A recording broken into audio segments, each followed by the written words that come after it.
কাতারে ডক্টর ইউনুসকে লাল গালিচা সংবর্ধনা। 4 দিনের সফরে যোগ দেবেন বেশ কয়েকটি বৈঠকে। আলোচনা করবেন দেশটির আমিরের সঙ্গেও।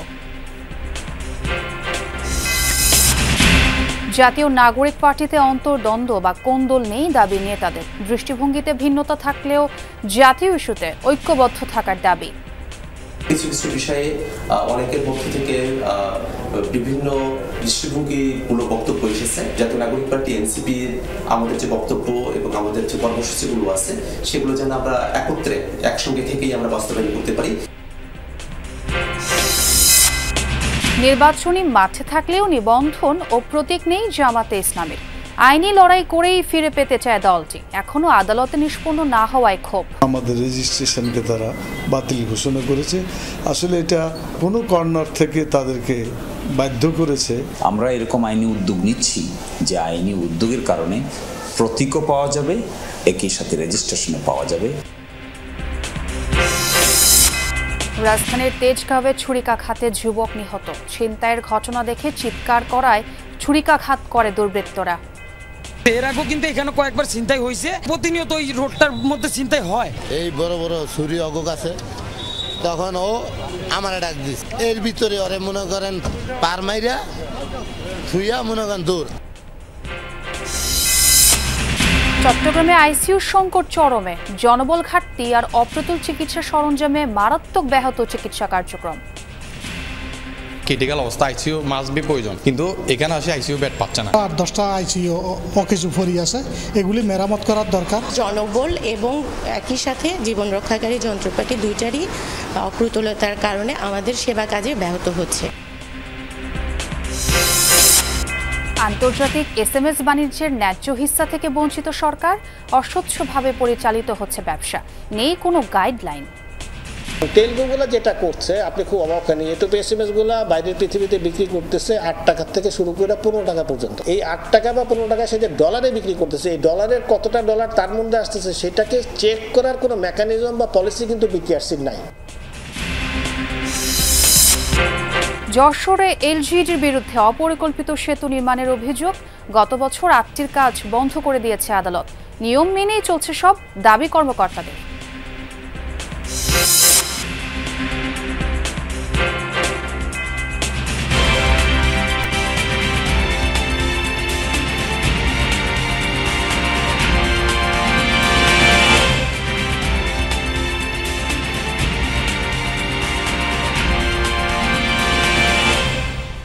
আমন্ত্রণ যমুনা নিউজে। আপনাদের সঙ্গে আছি আমি ছোয়া খন্দকার। এতক্ষণ শিরোনামগুলো শুনছিলেন। 4 দিনের সফরে কাতারে পৌঁছেছেন প্রধান উপদেষ্টা অধ্যাপক ডক্টর মোহাম্মদ ইউনুস। সোমবার স্থানীয় সময়ে রাত 9টা 40 দোহার হামাদ আন্তর্জাতিক বিমানবন্দরে অবতরণ করেন তিনি। সামাজিক যোগাযোগ মাধ্যমে প্রধান উপদেষ্টার প্রেস সচিব শফিকুল আলম জানান, বিমানবন্দরে পৌঁছালে ডক্টর ইউনুসকে লাল গালিচা সংবর্ধনা দেওয়া হয়। কাতার সরকারের প্রোটোকল প্রধান ও রাষ্ট্রদূত ইব্রাহিম ফখরু তাকে আনুষ্ঠানিকভাবে স্বাগত জানান। এর আগে সোমবার সন্ধ্যা 7টায় বিমান বাংলাদেশ এয়ারলাইন্সের একটি ফ্লাইটে হযরত শাহজালাল আন্তর্জাতিক বিমানবন্দর থেকে কাতারের উদ্দেশ্যে রওনা হন প্রধান উপদেষ্টা। কাতারে আর্থেনাস সামিট 2025-এ অংশগ্রহণ করবেন তিনি। প্রেস উইং জানায়, কাতারের আমির Sheikh Tamim bin Hamad Al থানির আমন্ত্রণে ডক্টর মোহাম্মদ ইউনুস এ সফরে গিয়েছেন। সামিটে অংশ নেওয়ার পাশাপাশি কাতারের আমিরের সাথে প্রধান উপদেষ্টার বৈঠক হওয়ার সম্ভাবনা রয়েছে।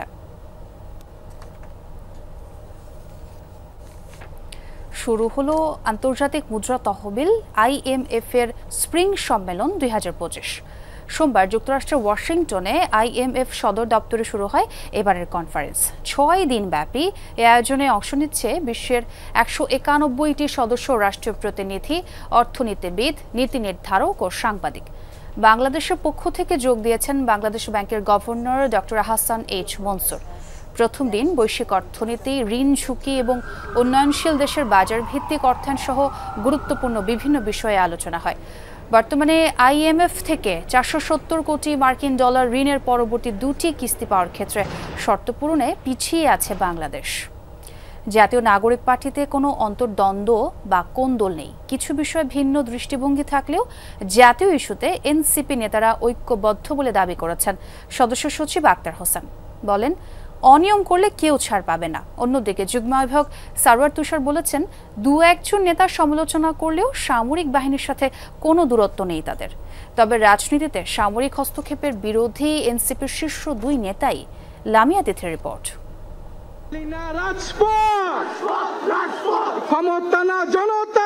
গণ অভ্যুত্থানে নেতৃত্ব দেয়া ছাত্র নেতাদের নতুন দল জাতীয় নাগরিক পার্টি এনসিপি গঠনের 1.5 মাস পেরিয়েছে। এর মাঝে দলটির শীর্ষ নেতাদের মধ্যে উঠেছে অন্তদ্বন্দ্বের অভিযোগ। ব্যবস্থা বিলোপের মাধ্যমে বিশেষ করে নীতি নির্ধারণী বিষয়ে দলীয় ফোরামে আলোচনা না করে রাষ্ট্রের গুরুত্বপূর্ণ প্রতিষ্ঠানের প্রধানদের সাথে আলোচনা করেছেন নেতাদের কেউ কেউ। আবার সেই বিষয়ে নিজেদের ফেসবুক পেজে পোস্টও করেছেন। সামাজিক যোগাযোগ মাধ্যমে একে অপরের সমালোচনাও করেছেন কয়েকজন নেতা। এ নিয়ে বিব্রতকর পরিস্থিতির মুখেও পড়ছে নতুন দলটি। তবে এনসিপির শীর্ষ নেতারা জানান, 2-1 নেতা সেনাবাহিনীর সমালোচনা করে বক্তব্য দিয়েছিলেন। এ কারণে বাহিনীর সাথে কোনো দূরত্ব তৈরি হয়নি দলটির। আমরা চাই বাংলাদেশের প্রতিষ্ঠানগুলো যেন রাজনৈতিক বাতাবরণে তারা আটকে না থাকে। সে জায়গায় সেনাবাহিনীর তরফ থেকেও যদি কখনো বাংলাদেশের রাজনীতিতে হস্তক্ষেপের মতো বিষয়গুলো ঘটে, অবশ্যই আমরা তার প্রতিবাদ জানাবো। সেনাবাহিনীর সাথে আমাদের দূরত্বের কোনো প্রশ্ন নাই, কারণ তারা বাংলাদেশের সার্বভৌমত্ব রক্ষাকারী প্রতিষ্ঠান এবং আমরা বাংলাদেশের একটা রাজনৈতিক দল। দলীয় ফোরামের বাইরে নিজেদের মধ্যে কাদা ছোড়াছুড়ি, কোনো নেতার বিরুদ্ধে অনিয়মের অভিযোগ নিয়ে ক্ষোভ রয়েছে দলটির মধ্যে। এ নিয়ে সম্প্রতি কেন্দ্রীয় কমিটির বৈঠকে দীর্ঘ আলোচনাও হয়েছে। তবে এনসিপির সদস্য সচিবের দাবি, দৃষ্টিভঙ্গির পার্থক্য থাকলেও কোনো দ্বন্দ্ব নেই নেতাদের মধ্যে। কিছু কিছু বিষয়ে অনেকের মধ্য থেকে বিভিন্ন দৃষ্টিভঙ্গিগুলো বক্তব্য এসেছে। আমরা চেষ্টা করছি যে আমরা যেন জাতীয় নাগরিক পার্টি এনসিপির আমাদের যে বক্তব্য এবং আমাদের যে কর্মসূচিগুলো আছে সেগুলো যেন আমরা একসঙ্গে থেকেই আমরা বাস্তবায়ন করতে পারি। এখন রাজনৈতিক দল হিসেবে দায়িত্বশীলতার পরীক্ষাটা আমাদেরকে আবারও দিতে হবে, ঠিক আছে? এবং এরকম মনে করার কোনো কারণ নাই যে আমরা একটা ব্ল্যাঙ্ক চেক সবসময় পেতে থাকবো।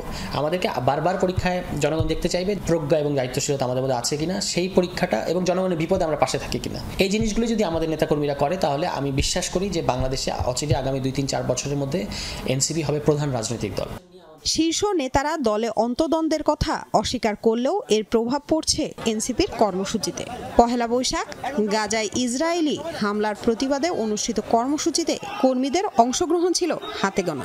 নেতারা বলছেন, দলের গঠনতন্ত্র প্রণয়নে কাজ চলছে, শীঘ্রই জেলা উপজেলা কমিটি গঠন করা হবে। এনসিপি তাদের গঠনতন্ত্র তৈরির কাজ শুরু করেছে। কেন্দ্রীয় নেতৃবৃন্দ থেকে শুরু করে নিয়ে তৃণমূল পর্যন্ত প্রত্যেকে সেগুলোর প্রতি তাদের শ্রদ্ধাবোধ রাখবেন। জেলা কমিটি, উপজেলা কমিটি, থানা কমিটি, ওয়ার্ড কমিটি এভাবে হবে। আমাদের 2টা যে দক্ষিণ এবং উত্তরের সংগঠন টিম, তারা এটা নিয়ে নিরলসভাবে কাজ করছে।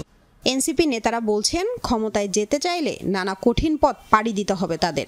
এক্ষেত্রে এনসিপির অনুপ্রেরণা জুলাই বিপ্লব। লামিয়া তিথি, যমুনা নিউজ, ঢাকা। নির্বাচনী মাঠে থাকলেও জামাতে ইসলামের নিবন্ধন ও প্রতীক নেই। আওয়ামী লীগ সরকারের আমলে বাতিল হওয়া নিবন্ধন ও প্রতীক আইনি লড়াই করেই ফিরে পেতে চায় দলটি। তবে এখনও আদালতে বিষয়টি নিষ্পন্ন না হওয়ায় এ নিয়ে ক্ষোভ জানিয়েছেন শীর্ষস্থানীয় নেতা ও আইনজীবীরা। তারা জানিয়েছেন, চলতি সপ্তাহে এ সংক্রান্ত 2টি মামলার শুনানি হতে পারে। শামীম রেজার রিপোর্ট। জাতীয় নির্বাচন ডিসেম্বরে নাকি আগামী বছরের জুনে, এ নিয়ে প্রশ্ন থাকলেও ভোটের প্রস্তুতিতে পিছিয়ে নেই জামাতে ইসলামী। এরই মধ্যে বেশিরভাগ আসনের সম্ভাব্য প্রার্থীদের নাম ঘোষণা করে প্রচার চালাচ্ছে দলটি। যদিও আওয়ামী লীগ সরকারের আমলে দলটির নিবন্ধন বাতিল হয়, সে সময় দলের নির্বাচনী প্রতীক দাড়িপাল্লাও হারায় দলটি। গণঅভ্যুত্থানে আওয়ামী লীগ সরকারের পতনের পর পরিস্থিতি পাল্টেছে। তবে 8 মাসেও জামাতের নিবন্ধন ও প্রতীক ফিরে পাওয়ার আবেদনের সুরাহা হয়নি উচ্চ আদালতে। আমাদের রেজিস্ট্রেশনকে তারা বাতিল ঘোষণা করেছে। আসলে এটা কোনো কর্নার থেকে তাদেরকে বাধ্য করেছে এই কাজটা করতে। এটা জুলুম এবং অন্যায় করা হয়েছে, এটা ইনসাফের পরিপন্থী একটা কাজ তারা করেছে। তো সামনে শুনানি হলে আমরা আশাবাদী, ইনশাল্লাহ আমাদের অধিকার ফিরে পাবো, আমাদের রেজিস্ট্রেশন পাওয়া যাবে, আমাদের প্রতীকও ফিরে আসবে। নিবন্ধন ও প্রতীকের বিষয়টি আইনগতভাবে সুরাহার ক্ষেত্রে দীর্ঘসূত্রতা কেন, জানালেন দলটির আইনজীবী শিশির মনির। জামাতের নিবন্ধন প্রক্রিয়ায় মামলাটি আংশিক শ্রুত হয়েছিল। আংশিক শ্রুত হয়েছিল যে বেঞ্চে, এই বেঞ্চের একজন মাননীয় বিচারপতি হঠাৎ করে অসুস্থ হয়ে পড়েন। তিনি প্রায় 1 মাস কোর্টে আসতে পারেননি। তারপরে আদালত আবার 1 মাসের জন্য বন্ধ হয়ে যায়। ফলে এটি শুনানি প্রায় শেষের দিকে ছিল। আমরা আশা করেছিলাম যে ভ্যাকেশনের আগেই জামাতের নিবন্ধন মামলাটি শেষ হয়ে যাবে, কিন্তু হঠাৎ করে অসুস্থ হয়ে যাওয়ার কারণে শেষ করা যায়নি। আপিল বিভাগে আইনি লড়াইয়ের মাধ্যমেই নিবন্ধন ও প্রতীক ফিরে পাবে জামাত, প্রত্যাশা তার। জামাতের রেজিস্ট্রেশনের সাথে একটি কথা অনেকের মধ্যেই কাজ করে, কনফিউশন, যে প্রতীক পাবে কিনা। একটি হলো রেজিস্ট্রেশন পাবে কিনা, আর একটি দাঁড়িপাল্লা প্রতীক পাবে কিনা। আমরা এরকম আইনি উদ্যোগ নিচ্ছি যে আইনি উদ্যোগের কারণে প্রতীকও পাওয়া যাবে, একই সাথে রেজিস্ট্রেশনও পাওয়া যাবে ইনশাআল্লাহ। এই ইস্যুতে উচ্চ আদালতের শুনানিতে কিছুটা বিলম্বিত হলেও কাঙ্ক্ষিত রায়ের ব্যাপারে আত্মবিশ্বাসী জামাতের নেতারা। শামীম রেজা, যমুনা নিউজ, ঢাকা। রাজধানীর তেজগাঁওয়ে ছিনতাইকারীর ছুরিকাঘাতে আরমান হোসেন পাপ্পু নামে এক যুবক নিহত হয়েছেন। সোমবার সন্ধ্যা 7:30টার দিকে তেজগাঁও পলিটেকনিক ইনস্টিটিউটের পাশে এই ঘটনা ঘটে। মুমূর্ষু অবস্থায় তাকে উদ্ধার করে ঢাকা মেডিকেলে নেওয়া হয়। চিকিৎসক রাত 9:30টার দিকে মৃত ঘোষণা করেন তাকে। জানা যায়, রাস্তার পাশে অন্ধকার জায়গায় অন্য কয়েকজনকে আক্রমণ করেছিল 3 থেকে 4 জন ছিনতাইকারীরা। সেটি দেখেই তাদেরকে বাঁচানোর জন্য চিৎকার করেছিলেন পাপ্পু। তখনই ছিনতাইকারীরা তার পায়ে ও মুখে ছুরিকাঘাত করে। ঘটনাস্থল থেকে তাকে উদ্ধার করে প্রথমে সমরিতা হাসপাতালে নিয়ে যাওয়া হয়, পরে তাকে ঢাকা মেডিকেলে পাঠানো হয়। তবে চিকিৎসকরা তাকে মৃত ঘোষণা করেন। মরদেহ ময়নাতদন্তের জন্য ঢাকা মেডিকেল মর্গে রাখা হয়েছে। এর আগেও কিন্তু এখানে কয়েকবার ছিনতাই হয়েছে, ছিনতাইকারী ধরাও পড়ছে, মাইরও দিছে, এবং এখন পর্যন্ত প্রতিনিয়ত এই রোডটার মধ্যে ছিনতাই হয়। 3টা পোলা বিলে একটা মেয়েরে আর একটা ছেলেতে ব্যাগ বুক টানতে আছে, এই বড় বড় ছুরি অগক আছে। তখন ও আমার ডাক দিস, এর ভিতরে ওরে মনে করেন পার মাইরা থুইয়া মনে করেন দূর। দেশের দ্বিতীয় বৃহত্তম নগরী হলেও চট্টগ্রামের স্বাস্থ্যসেবার বেহাল দশা, বিশেষ করে আইসিইউ সংকট চরমে। মুমূর্ষু রোগীদের হাহাকার কর্তৃপক্ষের কানে যায় না। চট্টগ্রাম মেডিকেল এবং জেনারেল সরকারি এই দুটি হাসপাতালে আইসিইউ যেন সোনার হরিণ। অন্যান্য চিকিৎসা সরঞ্জামও অপ্রতুল। সুজন চন্দ্র দাসের তোলা ছবিতে মামুনুর রশিদ অভির রিপোর্টে বিস্তারিত। মুমূর্ষু রোগীদের জন্য আইসিইউ শয্যা আছে, কিন্তু নেই ভেন্টিলেটর এবং অন্যান্য যন্ত্রপাতি। চিকিৎসক, নার্স সহ স্বাস্থ্যকর্মীরও সংকট। তাই চট্টগ্রাম জেনারেল হাসপাতালের 18 শয্যার আইসিইউ ওয়ার্ড পড়ে আছে ফাঁকা। 22টি ভেন্টিলেটর থাকলেও এর 20টি অকার্যকর, বাকি 2টির কর্মক্ষমতাও তেমন নেই। 33টি বাইপ্যাপ মেশিনের 28টি এবং 39টি হাই ফ্লো নেজাল ক্যানোলার 36টি অকার্যকর। চিকিৎসকদের মধ্যে সিনিয়র কনসালটেন্ট নেই, জুনিয়র কনসালটেন্ট মাত্র 2 জন। অপ্রতুল জনবলের মাধ্যমে আমরা আমাদের যে মেশিনারিজ আছে সেগুলো নিয়ে আমরা স্বাস্থ্য ব্যবস্থা চালিয়ে যাচ্ছি। যে যন্ত্রপাতি দরকার আছে সেগুলো ভালো নয়, এবং আমরা এই জন্য এই যে সচিব বরাবর চিঠি দিয়েছি। আইসিইউ সুবিধা না থাকায় মুমূর্ষু রোগীদের সেবা এসডিইউতেই সীমাবদ্ধ। কিডনি রোগীদের ডায়ালাসিসের কোনো ব্যবস্থা নেই। এত সংকটের মধ্যে কিভাবে সেবা দিচ্ছেন স্বাস্থ্যকর্মীরা? ট্রেন্ড নার্সের আমাদের অভাব রয়েছে, ঠিক আছে।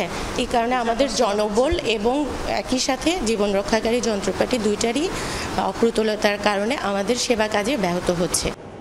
অন্যদিকে শুধু চট্টগ্রাম নয়, পুরো বিভাগের 11 জেলার মানুষের ভরসা চট্টগ্রাম মেডিকেল কলেজ হাসপাতালে আইসিইউ মাত্র 30টি। হাহাকার লেগেই থাকে রোগীদের। আমাদের চট্টগ্রাম মেডিকেল কলেজে এই মুহূর্তে আইসিইউ বেডের সংখ্যা 30টা। এটা রোগীর তুলনায় কিন্তু খুবই অপ্রতুল। আমরা আরও 30টা আইসিইউ বেডের কাজ প্রায় চলমান।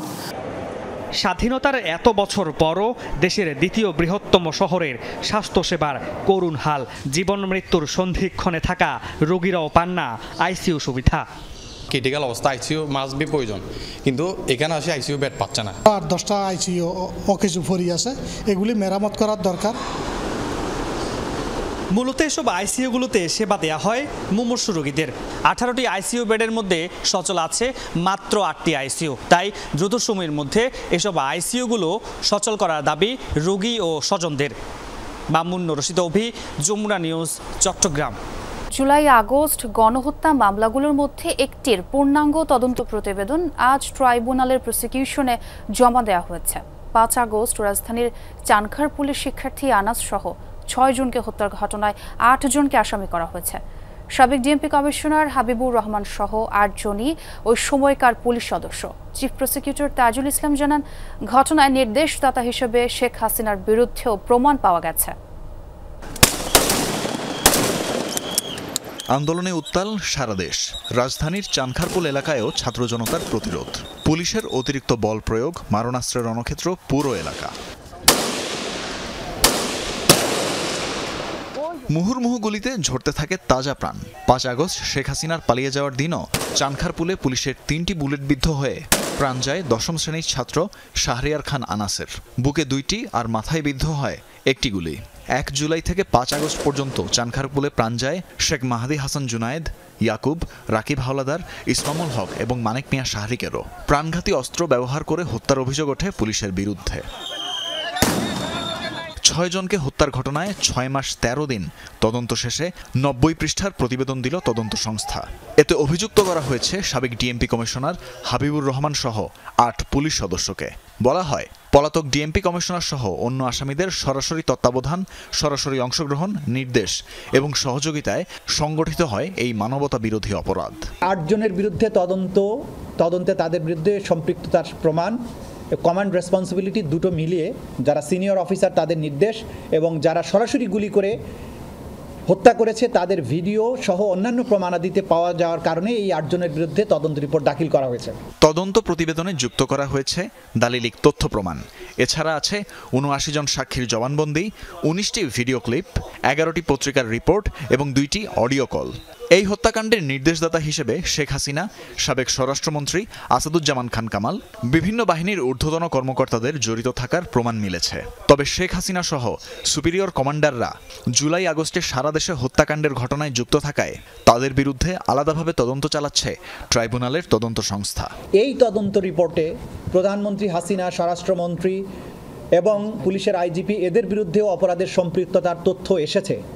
কিন্তু যেহেতু তাদের বিরুদ্ধে আলাদাভাবে তদন্ত চলমান আছে এবং সম্মিলিতভাবে তাদের বিরুদ্ধে একটাই চার্জশিট দেওয়া হবে, সেই কারণে এই চার্জশিটে তাদেরকে বিচারের জন্য উপস্থিত করানো হয়নি। তাদের জন্য আলাদাভাবে তদন্ত রিপোর্ট আসবে এবং তাদের বিরুদ্ধে সেইভাবে ফর্মাল চার্জ দাখিল করা হবে। তবে এই মামলার মধ্যেও তাদের সম্পৃক্ততার তথ্য এবং প্রমাণাদি উঠে এসেছে। মামলার ৮ আসামির মধ্যে গ্রেফতার আছেন ৪ জন। মামলার কার্যক্রম শুরুর পর পলাতক আসামিরা আত্মসমর্পণ না করলে রাষ্ট্র তাদের জন্য আইনজীবী নিয়োগ করবে বলে জানান চিফ প্রসিকিউটর। তদন্ত রিপোর্ট যথারীতি আবারও জমা হবে। Tanvir Mousum, Jamuna news, Dhaka. Prime Asia বিশ্ববিদ্যালয়ের শিক্ষার্থী জাহিদুল ইসলাম পারভেজ হত্যায় গ্রেফতার ৩ জনকে ৭ দিন করে রিমান্ড দিয়েছেন আদালত। এদিকে এই হত্যাকাণ্ডে ছাত্রদল দুষছে বৈষম্য বিরোধী ছাত্র নেতাদের। পারভেজকে নিজেদের কর্মী জানিয়ে আগামী ৪৮ ঘন্টার মধ্যে বৈষম্য বিরোধী ২ নেতা ২ জনকে গ্রেফতার করা না হলে কঠোর আন্দোলনে যাওয়ার ঘোষণা ছাত্রদলের। এ ঘটনায় ৫ সদস্যের কমিটি করেছে বিশ্ববিদ্যালয় প্রশাসন। তদন্ত কমিটি করেছে অভিযুক্ত ২ নারী শিক্ষার্থী প্রতিষ্ঠান স্কলার্স বিশ্ববিদ্যালয়ও।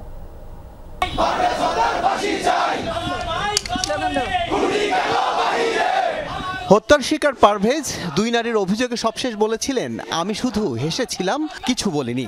সহপাঠীরা সেই কথাই লিখে এনেছেন প্লাকার্ডে।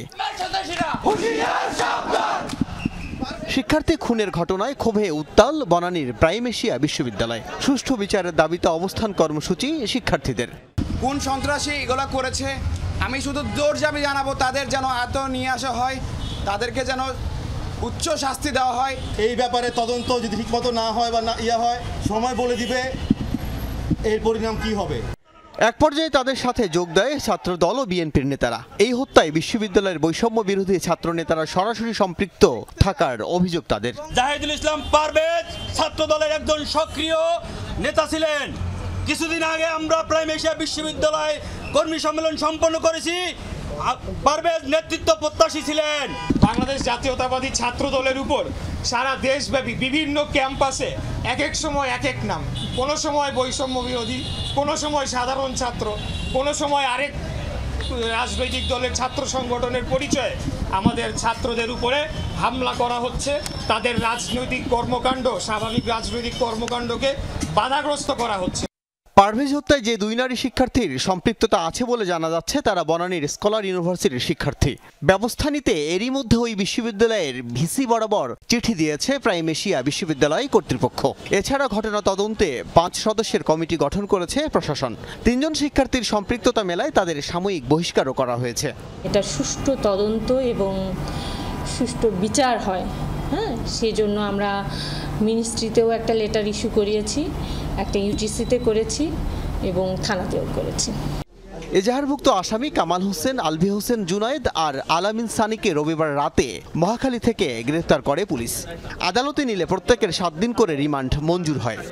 এই মামলার যে মূল আসামি মাহাতি এবং মেহরাজ এবং পিয়াস, এদের সঙ্গে এরা বনানী বিদ্যানিকেতন হাই স্কুলে লেখাপড়া করত, কিন্তু এদেরকে পরবর্তীতে ডেকে নিয়ে আসা হয়। আসামিদের কয়েকজন বনানী এলাকায় গ্যাং কালচারের সাথে জড়িত বলে জানিয়েছে পুলিশ। আল আমিনা কহন, যমুনা নিউজ, ঢাকা। A2P বা আন্তর্জাতিক SMS বাণিজ্যের ন্যায্য হিস্সা থেকে বঞ্চিত হচ্ছে সরকার। অস্বচ্ছভাবে পরিচালিত হচ্ছে এই ব্যবসা, নেই কোনো গাইডলাইনও। মোবাইল অপারেটরদের তথ্যের ভিত্তিতে প্রতি মাসে $2 থেকে $3 লাখ আয়ে বছরের পর বছর সন্তুষ্টি প্রকাশ করছে নিয়ন্ত্রক সংস্থা। সংশ্লিষ্টদের অভিযোগ, আন্তর্জাতিক SMS ঘিরে বছরে 2,500 কোটি টাকার বেশি বাণিজ্য হয়, অথচ বিগত সময়ে প্রভাবশালীদের চাপে এ খাতের গাইডলাইন তৈরিতে উদাসীন ছিল বিটিআরসি। আন্তর্জাতিক শর্ট মেসেজ সার্ভিস, যা A2P নামে পরিচিত, আন্তর্জাতিক কল আদান প্রদানের ক্ষেত্রে নিয়ন্ত্রক সংস্থার গাইডলাইন এবং মনিটরিংয়ের অবকাঠামো থাকলেও আন্তর্জাতিক SMS আদান প্রদানে নেই কোনো সুস্পষ্ট নীতিমালা, নেই নির্ধারিত দরও। এমনকি কি পরিমাণ মেসেজ আদান প্রদান হচ্ছে তা তদারকিরও প্রক্রিয়া নেই। ফলস্বরূপ এখাত থেকে বিপুল পরিমাণ রাজস্ব বঞ্চিত হচ্ছে সরকার, এমন অভিমত টেলিকম এবং প্রযুক্তি খাতের উদ্যোক্তাদের। মাসে প্রায় 30 মিলিয়ন মিনিটস আপনার A2P মেসেজের একটা মার্কেট আছে। হ্যাঁ, এবং এখানে যদি আমরা, যদিও রেটটা এখনো ফিক্স হয়নি কারণ এখানে অনেক ধরনের রেট আছে, তারপরে যদি আমরা একটা নর্মাল হিসেবে বলি যে বিটিআরসি এখন আমার মনে হয় $2 থেকে $3 লাখ বেশি মাসে এখান থেকে রেভিনিউ পায় না, মানে যেহেতু এটার ওই অ্যাকাউন্টেবিলিটিটা নাই। প্রযুক্তি খাতের উদ্যোক্তাদের সংগঠন বেসিস বলছে প্রতি বছর 2.5 থেকে 4,000 কোটি টাকার আন্তর্জাতিক SMS এর বাণিজ্য হয়। সরকারের ন্যায্য হিস্সা আদায় এবং আয়ের স্বচ্ছতা নিশ্চিত করার জন্য সুস্পষ্ট নীতিমালা চেয়ে বিটিআরসিকে তাগিদ দিয়েছে বেসিস। টেলকোগুলো যেটা করছে আপনি খুব অবাক হয়নি, A2P SMS গুলো বাইরের পৃথিবীতে বিক্রি করতেছে 8 টাকা থেকে শুরু করে 15 টাকা পর্যন্ত পার SMS। এখন ভালো কথা, সে 8 থেকে 15 টাকা বিক্রি করছে, তো বিদেশে বিক্রি করতেছে, তার মানে সে ডলারে বিক্রি করতেছে।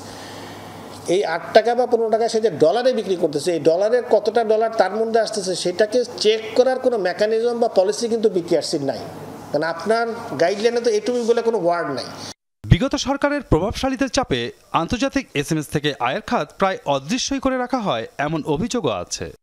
বেসিস থেকে আমরা বিটিআরসিকে স্পেসিফিক্যালি লিখেছি যে এই সেক্টরটাকে সেপারেট করার জন্য, যেহেতু এটা লেয়ার বেসিস ব্যবসা করে এবং লেয়ারের কারণে বিটিআরসি আসলে এক হচ্ছে রেভিনিউ শেয়ার সে এনশিওর করতে পারে, কোয়ান্টিটি এনশিওর করতে পারে এবং ট্রানজ্যাকশনের যেটা কি লোকাল বিদেশ ডলারটা ঠিকমতো দেশে আসতে পারে কিনা তারা করতে পারে।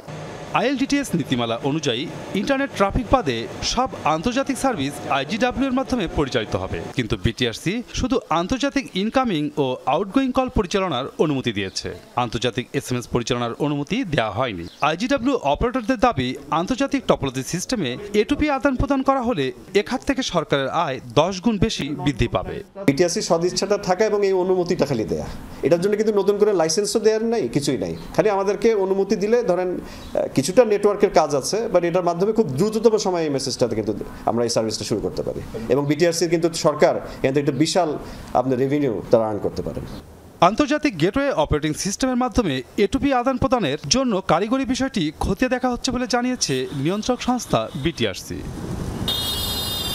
মাসুদুজ্জামান রবিন, যমুনা নিউজ, ঢাকা।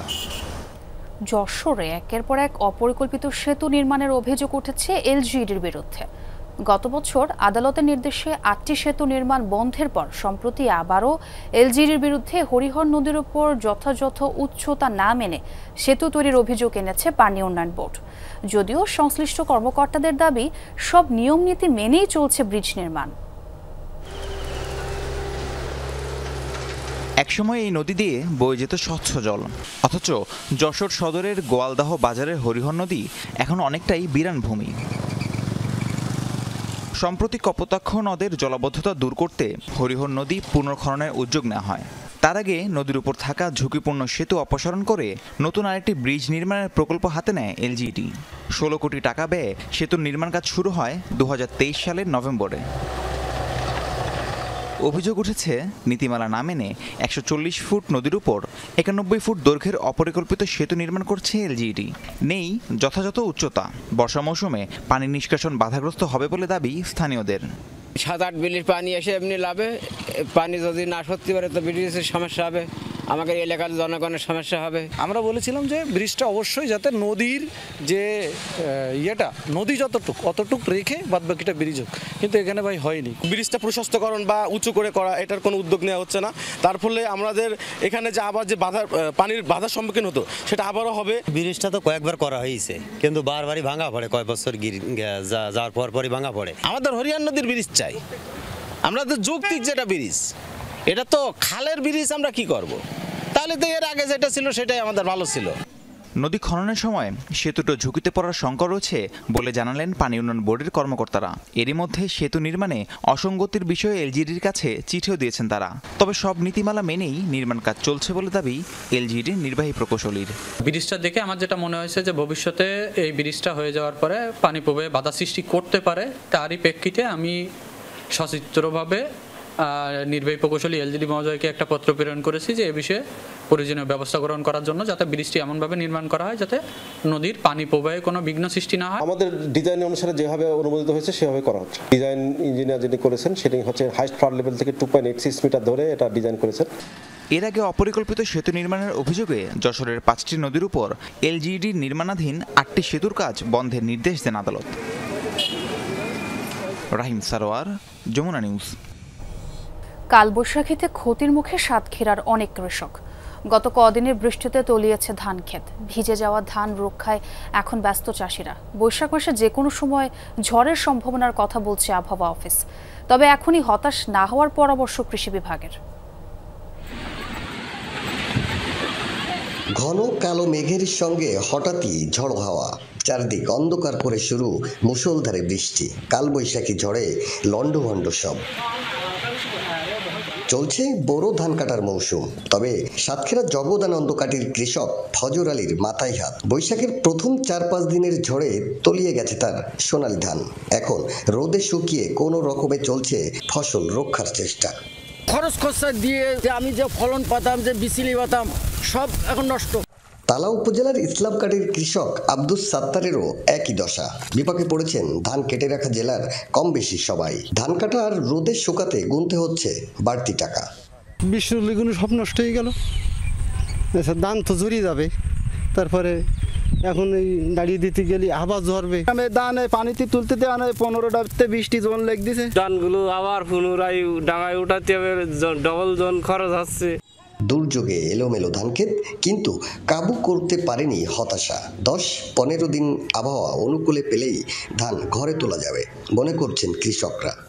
অনেকের মনে করেন ধান বাইশ ছিল পানিতে, অনেকে উঠায় ডাঙ্গায় উঠায় ই করছে জন দিয়ে। আবহাওয়া কাটি যায় বুঝছেন, তাহলে বর্তমান যে ধানগুলো কাটা আছে বা কাটতে আছে, এই 10 থেকে 15 দিনের ভিতরে আমাদের ধান পুরোটাই উঠে যেতে পারবে। শঙ্কিত না হওয়ার পরামর্শ কৃষি বিভাগেরও। যেহেতু বৈশাখ মাস, তাই যে কোনো সময়ই ঝড় হতে পারে, সতর্কতা আবহাওয়া অধিদপ্তরের। ঝড় বৃষ্টি মাথায় নিয়ে আমরা এই কাজ করি, এটাকে আমরা ক্ষতির মধ্যে মনে করছি না। রোদটা যদি আবার কয়েকদিন থাকে, কৃষকরা নির্বিঘ্নে তাদের ধান ওঠাতে পারবে। কালবৈশাখী যে কোনো সময় হতে পারে, সেই ক্ষেত্রে কিছু বৃষ্টিও হতে পারে। এই মাসের শেষের দিকেও একটা লঘুচাপের তৈরি হতেও পারে। কৃষি বিভাগের মতে জেলায় এবছর 80,755 হেক্টর জমিতে বোরোর আবাদ হয়েছে। ধান কাটা হয়েছে 34,000 হেক্টর জমির। আকরামুল ইসলাম, যমুনা নিউজ, সাতক্ষীরা। ঝালকাঠিতে সম্প্রসারিত হচ্ছে রূপালী 1 ও হোয়াইট গোল্ড জাতের তুলা চাষ। মাঠ ভর্তি সাদা তুলায়, বাগান থেকেই সরাসরি চলে যাচ্ছে কটন মিলে, দামও পাওয়া যাচ্ছে ভালো। কৃষি বিশেষজ্ঞরা বলছেন তুলা চাষে নতুন সম্ভাবনা তৈরি হয়েছে। ঝালকাঠির গাবখান গ্রাম 2011 সালে জেলার এই অঞ্চলে শুরু হয় তুলার চাষ। গুণগত মানের তুলার ভালো দাম পাচ্ছেন চাষিরা। আর্থিক সমৃদ্ধির আশায় বুক বেঁধেছেন অনেকেই। বিস্তৃত হচ্ছে চাষের পরিধিও, কাজে যুক্ত হয়েছেন নারী ও পুরুষ। তুলার চাষ হয়েছে, আরো যাতে হয় তাতে আমরাই খুশি। এতে আমরা 5 জন লেবার খাটতে পারি, অত মহিলারা তুলে তোলে, তারা কিছু রোজ পায়। হ্যাঁ, এইটাই আমরা যথেষ্ট। আরো বেশি বেশি চাষ হোক, আমরা কাজ করতে পারবো। তুলনামূলক উঁচু জমিতে কান্দি পদ্ধতিতে আষাঢ় শ্রাবণ মাসে তুলার বীজ বপন করা হয়। এর 2 মাস পর গাছে ফুল আসে। চৈত্র মাসে তুলা সংগ্রহের কাজ শুরু করেন কৃষক। প্রতি একরে 10-15 মণ তুলা উৎপন্ন হচ্ছে। তুলাটা নিয়ে যায় চুয়াডাঙ্গায় মিলে নিয়ে দেয়। এটা দিয়ে সুতো তৈরি, এটা হলে কাপাস তুলা। এটা দিয়ে সুতো তৈরি, এটা বাইরে চালানো। এই তুলাটা মনে করেন বিক্রি হয় খুলনা, সুতো বানায়। আমরা এই রোদ্দুরে তুলা বিক্রি করি মন হিসাবে। মাঠ থেকে তুলা কিনে নিয়ে যাচ্ছে মিল কর্তৃপক্ষ। বীজ আলাদা করে তুলা পাঠানো হয় বিভিন্ন কটন মিলেও। আমার এই তুলা বিভিন্ন জায়গায় মিলে পাঠাই দেয়। এই মিলে যাইয়া এই সুতো, এই মিল দিয়া সুতা তৈরি হয়। সারাদিন তুলে তুললে যে কয়টা হয় ওইটাই আর কি লাভ হয়। 300-350 এরকম বাইলে পড়ে। তুলা চাষাবাদ নিবিড়ভাবে পর্যবেক্ষণ করছে কৃষি উন্নয়ন বোর্ড। চাষিদের দিচ্ছে প্রয়োজনীয় পরামর্শ। কৃষি সম্প্রসারণ অধিদপ্তর চাষিদেরকে তুলা চাষে উদ্বুদ্ধ করে যাচ্ছে। তুলা চাষের মাধ্যমে এলাকায় যে বেকার যুবকদের কর্মসংস্থান, পাশাপাশি স্থানীয় যে নারীদেরও কিন্তু এই তুলা চাষে সম্পৃক্ত হয়ে কর্মসংস্থানের সুযোগ সৃষ্টি হয়েছে। চলতি মৌসুমে জেলায় 8 বিঘা জমিতে তুলা চাষ হয়েছে। আফরোজা লামিয়া, যমুনা নিউজ। যমুনায় ভাঙন নতুন নয়, কিন্তু জামালপুরে অসময়ের তীব্র ভাঙনে নদী গর্ভে বিলীন অর্ধশত বসতবাড়ি আর ফসলি জমি। হুমকিতে চর ডাকাতিয়া গ্রামের একমাত্র স্কুল সহ নানা স্থাপনা। পানি উন্নয়ন বোর্ডের দাবি, ভাঙন রোধে স্থায়ী প্রকল্পের কাজ চলমান।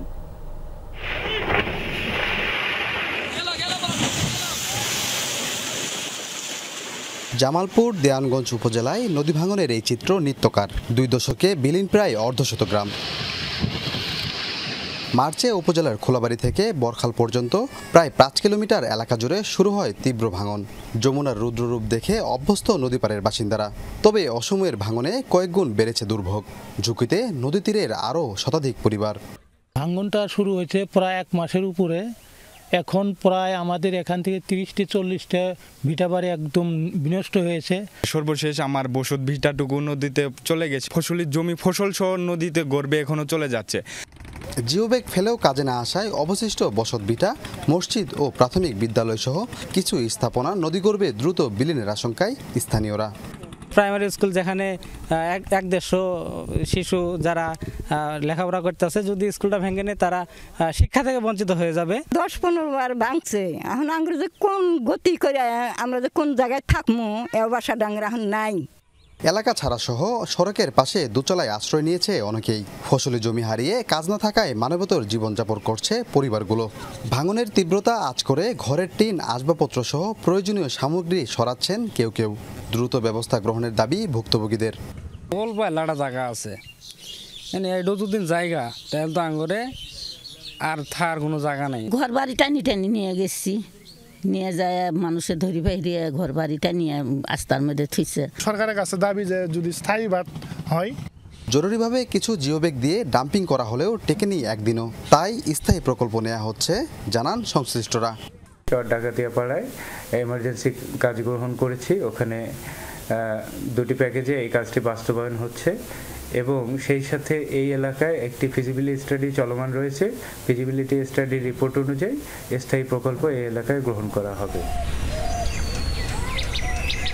যমুনা নদীর এই চিত্র আজকের নয়, যুগ যুগ ধরে ভাঙনের কবলে পড়ে নিঃস্ব হয়েছে শত শত পরিবার। সেই জায়গা থেকে উত্তীর্ণ হতে বিভিন্ন সময় জনপ্রতিনিধি ও স্থানীয় প্রশাসনের কাছে আর্জি জানিয়েছিলেন এই সাধারণ মানুষ, কিন্তু দিন শেষে আশ্বাস ছাড়া কিছুই পায়নি তারা। এ অবস্থায় এখানকার মানুষের দাবি, যমুনার বাম তীরে একটি স্থায়ী বাঁধ নির্মাণ করলে হয়তোবা ভাঙনের কবল থেকে তারা বাঁচতে পারবে। সাগর ফরাজি, যমুনা নিউজ, জামালপুর। জাপানের টোকিওতে প্রবাসী বাংলাদেশিদের উদ্যোগে আয়োজিত হয়েছে বৈশাখী মেলা। 2 দশকের বেশি সময় ধরে বাংলা নববর্ষ উপলক্ষে শহরটিতে উদযাপিত হয়ে আসছে এই মেলা। দেশীয় খাবার ও নানা পণ্যের স্টল ছাড়াও ছিল মনোমুগ্ধকর সাংস্কৃতিক পরিবেশনা। জাপান থেকে সহকর্মী আহমেদ নাইমের পাঠানো প্রতিবেদনে থাকছে বিস্তারিত। টোকিওর ইকেবুকুরো নিশিগুচি পার্কে আয়োজিত হয় বৈশাখী উৎসব। 2 দশকের বেশি সময় ধরে জাপানে এই বৈশাখী মেলার আয়োজন করে আসছেন প্রবাসীরা। মেলায় সার্বিকভাবে সহযোগিতা করেন বাংলাদেশ দূতাবাস টোকিও।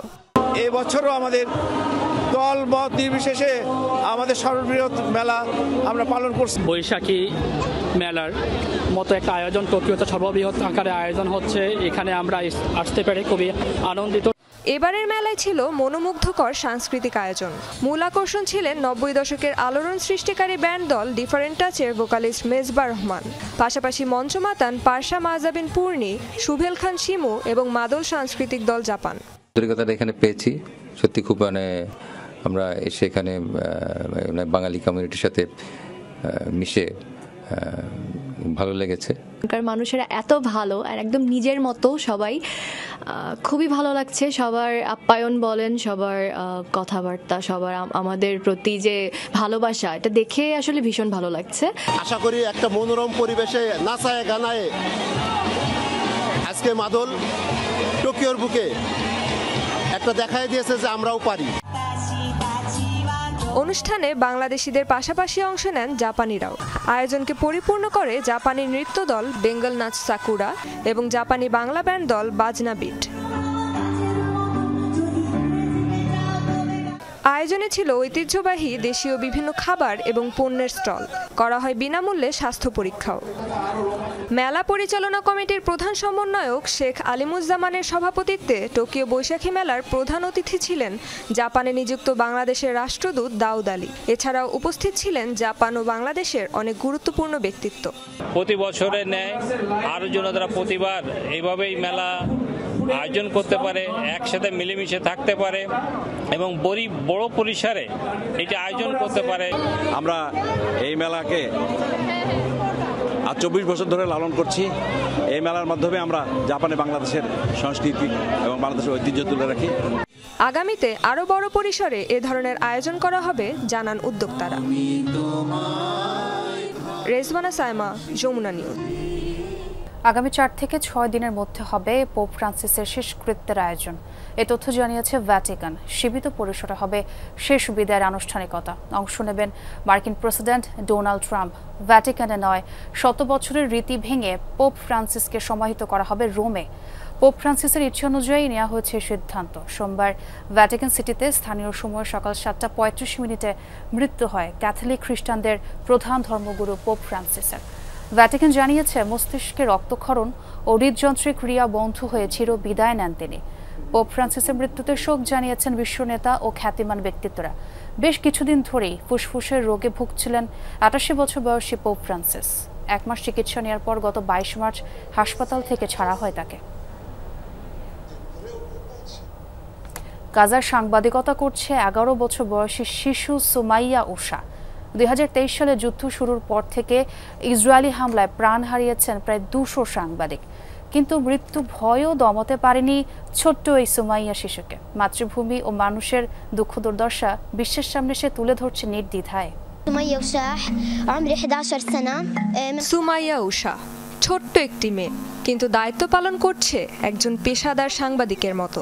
নিচ্ছে সাক্ষাৎকার, তুলে ধরছে গাজার যুদ্ধবিধ্বস্ত জনজীবন, সাধারণ মানুষের অন্তহীন কষ্ট আর অসহায়ত্ব। গাজায় ইসরায়েলি আগ্রাসন শুরুর আগে থেকেই সুমাইয়ার স্বপ্ন ছিল সাংবাদিক হওয়ার, কিন্তু জন্মভূমির ভয়াবহ সংকট মাত্র 11 বছর বয়সেই তাকে ঠেলে দেয় বাস্তবতার ময়দানে। শুরুতে পরিবার দ্বিধায় থাকলেও শেষ পর্যন্ত মেয়ের ইচ্ছার কাছে হার মানেন মা বাবা। বরং বাবা নিজেই এখন মেয়েকে সহায়তা করছেন স্ক্রিপ্ট লিখতে। ছোটবেলা থেকেই আমি সাংবাদিক হতে চাইতাম, তাদেরকে নকল করতাম। এখন আমি নিজেই সাংবাদিকতা করছি। এটা বিশ্বের সামনে আমার নিজেকে প্রমাণের সুযোগ। যুদ্ধ শুরু হওয়ার পর থেকে ইসরায়েলি হামলায় প্রাণ হারিয়েছেন প্রায় 200 সাংবাদিক। সুমাইয়া জানে তার কাজে ঝুঁকি আছে, যে কোনো মুহূর্তে হতে পারে টার্গেট, তবু ভয় নেই তার চোখে। 2022 সালের মে মাসে ইসরায়েলি সেনাদের গুলিতে শহীদ হন আল জাজিরা সাংবাদিক শিরিন আবু আকলে। তার সাহসিকতা থেকেই অনুপ্রেরণা খোঁজে ছোট্ট এই প্রতিবেদক। সুমাইয়ার মতো সাহসী প্রজন্মের হাত ধরেই মুক্ত হবে ফিলিস্তিন, এমনটিই আশা যুদ্ধবিধ্বস্ত গাজাবাসীর। রেজওয়ানা সাইমা, যমুনা নিউজ। ভারতে মন্দির পরিদর্শন করলেন মার্কিন ধনকুবের ইলন মাস্কের মা মে মাস্ক। সোমবার মুম্বাইয়ের সিদ্ধিবিনায়ক মন্দিরে প্রার্থনা করতে দেখা যায় তাকে। ভারতীয় গণমাধ্যম বলছে শুধু এই আধ্যাত্মিকতাকে অনুভব করতে নয়, বরং ব্যক্তিগত টান থেকেই মন্দির পরিদর্শন করেন তিনি। দ্রুতই হিন্দি ভাষায় তার একটি বই প্রকাশিত হতে যাচ্ছে। এ কারণেই বর্তমানে ভারতে অবস্থান করছেন তিনি। ৭৭ বছর বয়সী এই নারী একজন কানাডিয়ান সুপার মডেল এবং পুষ্টিবিদ।